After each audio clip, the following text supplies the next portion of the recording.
Click. Conduce Ramón Ulloa en Tele 13 Radio y tele13radio.cl. Meli Alvarado es directora de la Escuela de Medicina de la Universidad Diego Portales, especialista en salud pública. Nos acompaña para conversar de este tema esta mañana aquí en Doble Click.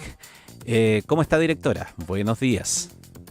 Hola, Ramón, un gusto de saludarte. Estoy muy bien, muchas gracias. Gracias también por atender nuestro llamado. Y bueno, hacíamos una reflexión, una introducción respecto de estos números que van nuevamente mostrando cómo el tema de la natalidad se ha transformado en un tremendo desafío por las implicancias que tiene. Yo hablaba respecto de lo que está sucediendo, por ejemplo, o de lo que puede suceder en términos sociales por el tema de las pensiones y todo aquello en los próximos años, pero desde el punto de vista más global esto tiene muchas otras implicancias, directora, ¿no? Por supuesto. Por supuesto, uno lo puede mirar desde diferentes perspectivas, Ramón.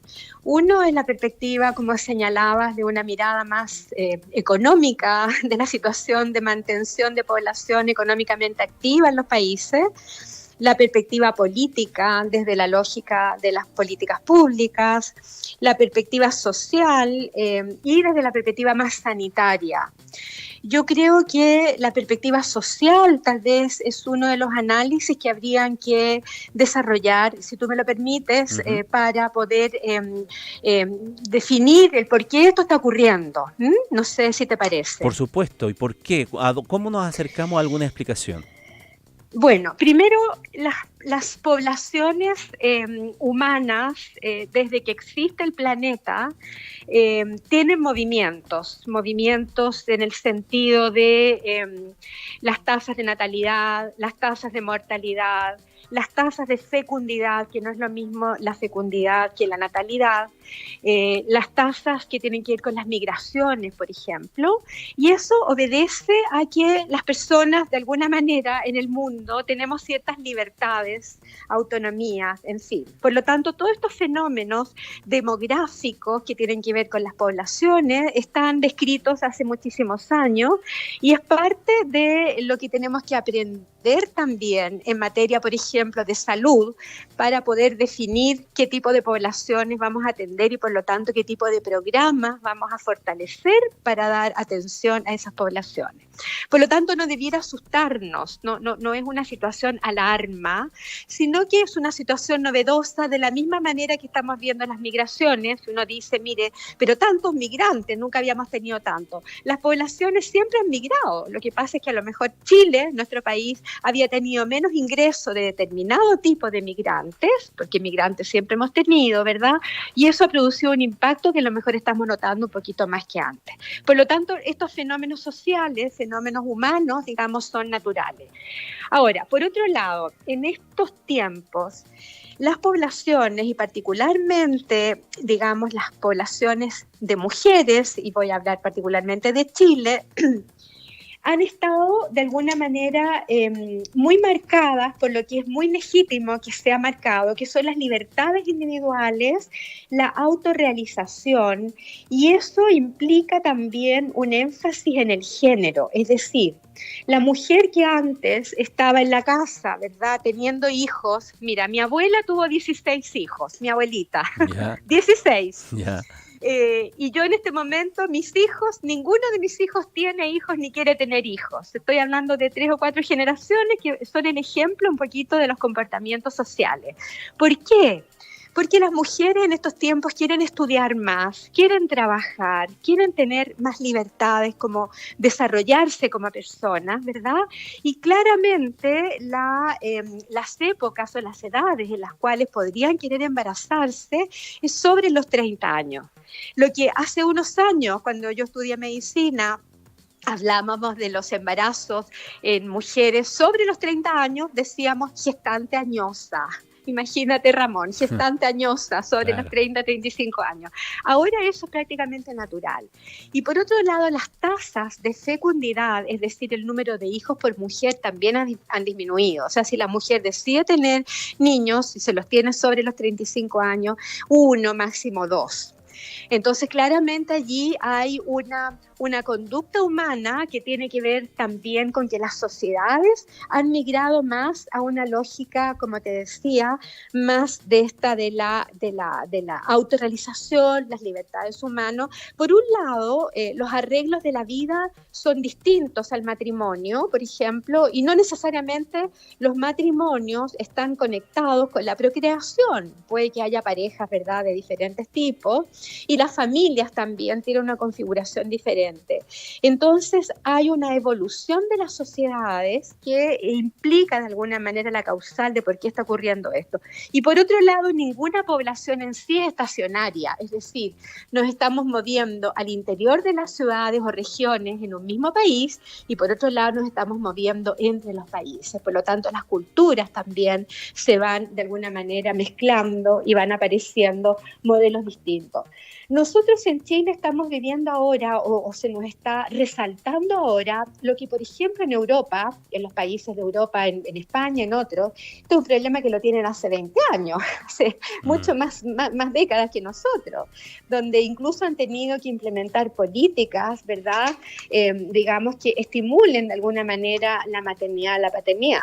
Y en el caso nuestro, por eso te señalo que es naturalmente entendible lo que está ocurriendo, y yo creo que habría que abordarlo desde una perspectiva tal vez más de política pública, y también ver de que nuestra población, como ustedes muy bien señalaban, está envejeciéndose, efectivamente. O sea, ese es otro fenómeno. Aparte de que estamos teniendo menos nacimientos, estamos teniendo una expectativa de vida que yo creo que es la más alta que tenemos en este momento, al menos en los países de América. Sí, de la zona, la claro.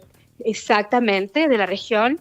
Estamos teniendo una expectativa de vida de las mujeres sobre los 80 años y de los hombres un poquito menos, pero sobre los 85 años estamos teniendo personas de 100 años. Entonces, si tú te fijas, es un fenómeno integral que es interesante de analizar, muy interesante. Ahora, directora, también se da una cuestión que, bueno, es parte de cómo somos orgánicamente, ¿no?, biológicamente. Toda esta postergación, por las razones ya explicadas, de la maternidad también lleva a que después, en una edad más avanzada, tal vez incluso si se quiera hacer, ya por una cuestión también biológica, por problemas de pronto de fertilidad también, se producen situaciones que, aunque se quisiera, no se puede más sencillamente, y lleva a otras situaciones, la búsqueda de alternativa, de costos, de que no hay planes que cubran tratamientos que son onerosos, que no tienen tal vez una ayuda, un financiamiento estatal, y ahí entonces entran las políticas públicas al respecto. O sea, si uno lo ve, son todas cosas que no se pueden tratar desde una sola dimensión, porque son multifactoriales y multisectoriales. Exactamente, esto claro, como muy bien señalas, no se puede mirar desde un solo lado, porque tiene un impacto por todos lados, como decía, un impacto económico, un impacto social, un impacto desde el punto de vista de cómo los países se mantienen, si no tienen poblaciones jóvenes que trabajen y que sustenten a la población que no es económicamente activa. O sea, hay muchísimos factores. Ahora, efectivamente, hay algunas líneas, digamos, más feministas también, que señalan que orientan también a las mujeres, por ejemplo, a congelar óvulos, de manera que si no quieren tener hijos ahora, de alguna manera porque quieren estudiar, quieren trabajar, quieren vivir la vida, en fin, con libertades, o vivir con la pareja, o solas, etcétera, puedan más adelante, si quieren embarazarse, ¿verdad?, tener esa posibilidad. Porque además las mujeres, el género femenino tiene, sabemos, una latencia distinta que el género masculino para efectos de sus células. Entonces el óvulo hasta cierta edad la mujer lo produce, en cambio el hombre, el espermio, ¿verdad?, puede estar vigente hasta sobre los 80 años. Entonces ahí las mujeres tenemos una limitación biológica en materia de nuestra célula procreativa, digámoslo así. Pero también están esas corrientes de ir guardando de alguna manera para más adelante. Pero claramente eso tampoco está como establecido como políticas públicas por ahora. Entonces, son una serie de cosas que habría que mirar para ver si esto se modifica o no se modifica, si es impacto o no impacto. Piensa en este minuto de qué estamos preocupados, Ramón. De las listas de espera, por ejemplo, ¿fija?